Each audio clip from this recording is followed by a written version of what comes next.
Machick 2 throws you right into the deep end.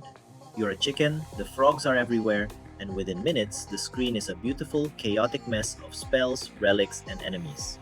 It's frantic, funny, and has that magnetic just one more run quality that makes it hard to put down. The best part is watching your character builds go completely off the rails. You're constantly grabbing new spells, relics, and weird gear, and the game practically encourages you to Frankenstein them all together.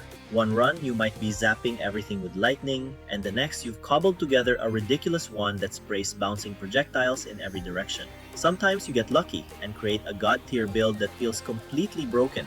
Other times, you crash and burn spectacularly. The constant variety is what makes every run feel fresh. While the brief hand-drawn cutscenes in story mode offer some goofy lore about the Chicken Frog War, the real fun begins in challenge mode. This is where the game turns into a proper survival test for both you and your computer. The longer you last, the more spells and effects flood the screen. Players joke that the real win condition is lasting long enough to crash the game, and honestly, you'll see why. Machick 2 also drips with charm. The pixel art pops, the animations are wonderfully exaggerated, and even the ridiculous accessories you find give your chicken some personality. But all that chaos comes at a price. When the screen is a blizzard of effects, it's easy to lose track of what's happening. One second you're at full health, the next you're dead, and you have no idea what even hit you. Luckily, the game has an accessibility setting to reduce the opacity of skill effects if visibility becomes an issue.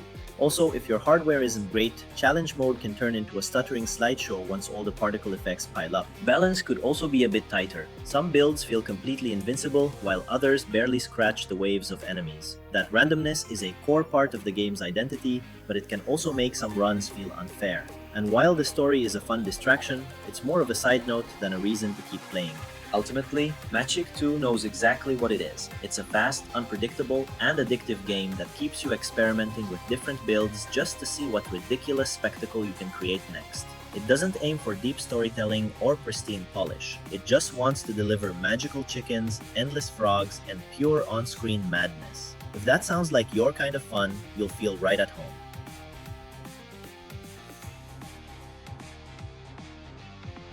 If you enjoyed this review, please consider subscribing. We are a new channel covering plenty of other indie games you might not want to miss. Thanks for watching.